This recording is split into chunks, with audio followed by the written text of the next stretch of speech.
উজানে ভারী বৃষ্টি আর পাহাড়ি ঢলে দেশের প্রধান নদ নদীর পানি বাড়ছে। এর মধ্যে প্লাবিত হতে শুরু করেছে নিম্নাঞ্চলের অনেক এলাকা।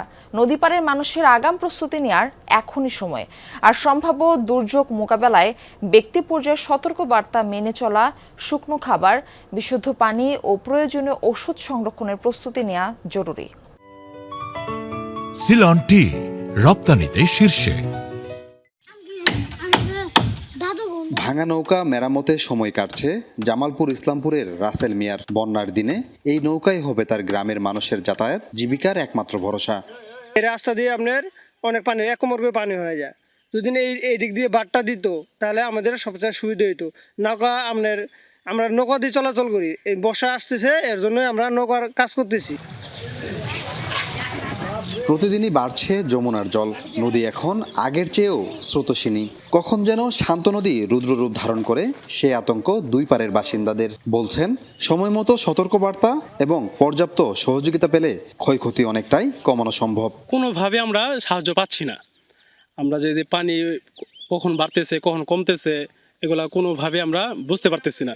বন্যার পানিটা আসে, এত পানি কিন্তু আমগরে উপজেলা থেকে কোনো সময় আমগরে একটু মাইকেন দিয়ে জানায়ও না এবং কি আমরা একটু জানিও না। তথ্যটা যদি আমরা সঠিকভাবে পৌঁছে দিতে পারি সবার দ্বারগোড়ায়, তাহলে হয়তো অনেক ক্ষতি কমে আসে। সরকারও তেমন এটা দেয় না, মানুষও যে চেয়ারম্যান মেম্বাররা আছে তাও ওরা না। বন্যার প্রস্তুতি সম্পর্কে জানতে চাইলে ক্যামেরায় কথা বলতে রাজি হননি ইওনো। উপজেলা স্বাস্থ্য পরিবার পরিকল্পনা কর্মকর্তা জানালেন প্রয়োজনীয় ওষুধ ও মেডিকেল টিম প্রস্তুত রয়েছে। ডায়রিয়া বা চর্মরোগে বিভিন্নভাবে আক্রান্ত হয়ে থাকে, আমরা তাদের জন্য আমাদের পর্যাপ্ত পরিমাণ খাবার স্যালাইন রেখেছি। এমনকি যদি ডায়রিয়া আক্রান্ত হয় তাদের জন্য কলেরা স্যালাইন আমাদের মজুদ আছে, প্রয়োজনে আরও এটা বর্ধিত করা হবে। দুর্যোগের আগাম সতর্কবার্তা প্রদানকারী আন্তর্জাতিক সংস্থা রাইমসের তথ্য মতে 25 থেকে 17 জুলাইয়ের মধ্যে বিপদসীমা অতিক্রম করতে পারে যমুনার জল। তবে পানি উন্নয়ন বোর্ড কর্মকর্তার দাবি নদীর পানি এখনও স্থিতিশীল রয়েছে।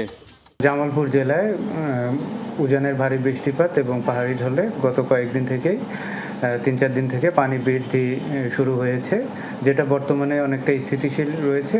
প্রতি বছর বন্যায় সবচেয়ে বেশি ক্ষতিগ্রস্ত হয় জেলার ইসলামপুর, দেওয়ানগঞ্জ, বকশীগঞ্জ, মেলান্দহ উপজেলার ব্রহ্মপুত্র ও যমুনার অববাহিকার মানুষ।